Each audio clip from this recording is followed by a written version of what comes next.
By October the 1st, 2020, Americans who don't comply with the Real ID Act will have certain rights limited. What does this have to do with end-time Bible prophecy and the mark of the beast? That's what I'm going to be talking about in this video. But before I do, make sure to subscribe to my channel and click the bell if you're new so you don't miss any of my future uploads. I upload new videos every Thursday and live stream on Sundays. Also, have you heard about the Real ID and do you think it has any connection to end-time Bible prophecy? Let me know in the comments section. The Real ID Act is an act of Congress that was passed in 2005 that set certain standards pertaining to state-issued driver's licenses and ID cards so they can be recognized by the federal government. In other words, it's a national ID card. The Real ID Act was passed in the wake of the 2001 terrorist attacks on the Twin Towers and Pentagon for increased security purposes. The 9/11 hijackers were easily able to obtain fake driver's licenses, which enabled them to board 4 jetliners and carry out their attacks. The 2005 Real ID Act makes driver's licenses more tamper-proof and tougher to obtain fraudulently, decreasing the chances of terrorist attacks in the future, or so they say. States were slow to implement Real IDs after the act was passed, so on January the 22nd, 2018, the Department of Homeland Security announced that if your state doesn't comply with the Real ID Act, you won't be able to use your state-issued driver's license or ID card to board a plane for domestic flights or enter federal buildings like museums, benefits offices, government hospitals, and military bases. The deadline for compliance is October the 1st, 2020. If you don't have a Real ID, you will need an alternative form of identification, like a passport or US military ID, to fly or enter federal buildings. Now, technically, the federal government can't make you get a Real ID, but if you don't, it will make it very inconvenient for you if you want to fly or enter a federal building. So it's almost as if they're forcing you to get it without actually telling you they're forcing you.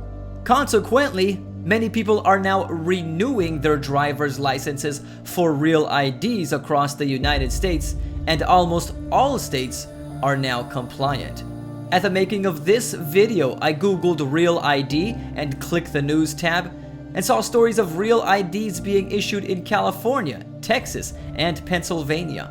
Now, with the supposed improved security that Real IDs provide, some have voiced concerns about it as well. One of the reasons is because of the additional information you have to give up about yourself in order to obtain a Real ID, including your birth certificate, social security card, and proof of residency. All of this information will be stored into individual state databases across the United States, which will be linked together so they can share information with each other. One of the dangers of this is, if a criminal can hack into one or more of those databases, which is probably just a matter of time, they'll have more information about you which they can use to commit fraud. So it may not be all that safe, at least not for you. And if a terrorist who is not on the terrorist watch list or doesn't have any criminal history applies for a Real ID, nothing will stop him from getting it. So it's debatable whether or not Real IDs are an effective deterrent against terrorism, not to mention the prophetic implications. And this is where the mark of the beast comes into play. The Real ID Act conditions us to believe that we need to give up certain liberties, like the right to privacy, for increased security. And ultimately, according to Bible prophecy, people will be convinced that they need to give up their religious liberty to mitigate the wrath of God. They will be forced to worship a certain way, a way that violates God's word. They will be forced to worship the beast, and this will lead to the mark of the beast. Revelation chapter 14 verse 9 tells us, If anyone worships the beast and his image and receives his mark on his forehead or on his hand, he himself shall also drink of the wine of the wrath of God, which is poured out full strength into the cup of his indignation. The ironic thing is, they compromise their religious liberty for security, but end up receiving the fullness of God's wrath, which is manifested in the 7 last plagues. Another thing about the real ID is that everyone who applies for it needs to get a picture of their face taken, which is compatible with facial recognition technology. That way, if you're going through a checkpoint at an airport, for example, and you present them with your real ID, they will be able to verify that that ID belongs to you, because the picture presented on your real ID will match the one they have of you on their database. That helps to prevent people from making fake IDs and just sticking their picture on an ID card with a fictitious name. Not only that, it can help law enforcement pick out wanted criminals in a crowd using facial recognition software. Now, I think that type of technology does have its benefits, but if the government starts monitoring everyone all the time, when does that cross the line into invasion of privacy or spying? Would you be comfortable with the government monitoring your every move in public if it could potentially increase the safety of society? Let me know in the comments section. Not to mention, facial recognition is not just a theory, it's a reality which has already been implemented in several places around the world. An article from NPR.org entitled "Real-Time Facial Recognition is Available, but Will US Police Buy It?" states, facial recognition accuracy rates have jumped dramatically in the last couple of years, making it feasible to monitor live video. China recently announced real-time facial recognition, covering 16 provinces, cities, and autonomous regions.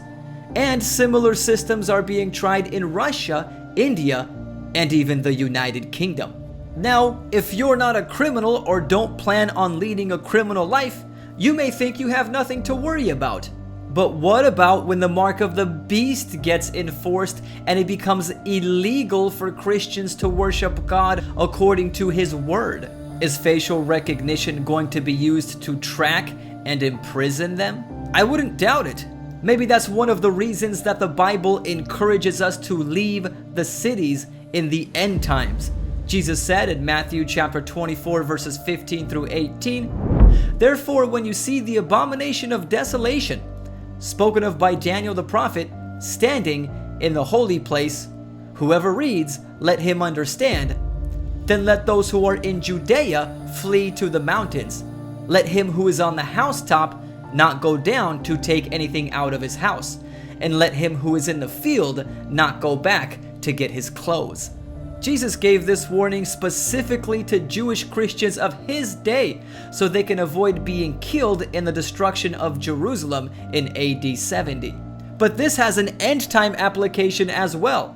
Jerusalem is a symbol of the world, which will be destroyed by fire at the second coming of Jesus Christ.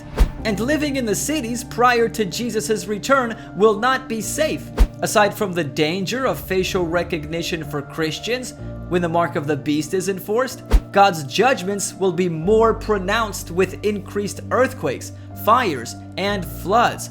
Violence will abound, and Christians won't be able to buy or sell. By moving out to the country, we can avoid a lot of that and grow and store our own food to have some relief when the crisis comes. In addition, would it surprise you if I told you that a nationalized ID is not something only the United States wants to implement, but it is also a goal of the United Nations for the whole world? According to Article 16.9 of the United Nations Development Program, by 2030, legal identity needs to be provided for everyone, including birth registration. So this is something that has the potential of going global, which is significant because the mark of the beast starts in the United States, like the real ID, but ends up spreading to the world, according to Revelation chapter 13. What's more, the limitations of not having a real ID in the future can be broadened because the law gives the Secretary of Homeland Security the unlimited authority to require a federal identification for any other purpose. What that means is, if the federal government decides that you need a real ID in order to do any buying or selling of any kind, that will be implemented into law. And Revelation chapter 13 verse 17 says that no one will be able to buy or sell unless they have the mark of the beast. So when the mark of the beast gets enforced, some kind of scan tool may be used to scan your real ID when you go shopping at the supermarket to determine whether or not you are compliant with it. By the way, if you'd like to learn more about the mark of the beast, make sure and check out my video entitled 10 Facts About the Mark of the Beast Satan Doesn't Want You to Know. In that video, I go into a lot of detail about what the mark of the beast is and how to avoid it. Watch it now by clicking on the card in the upper right hand corner of the screen or the link in the video description. The real ID is not the mark of the beast in and of itself, but it can be used to facilitate the mark of the beast. It conditions people into believing that we need to sacrifice our liberties for increased security. And that's going to reach its climax when people sacrifice true worship to mitigate the judgments of God, which will lead them into receiving the mark of the beast. The real ID also incorporates facial recognition technology, which may be used in the future to identify people who reject the mark of the beast. And the limitations of the real ID can be broadened to include whatever the federal government deems necessary, including buying and selling. Furthermore, a nationalized ID is not only something the United States is implementing, it's a goal of the United Nations for the whole world. If you enjoyed this video, don't forget to like it and share it. Check out some more of my prophecy videos by clicking on the screen. Please keep my ministry in your prayers. Thank you for watching, and God bless you.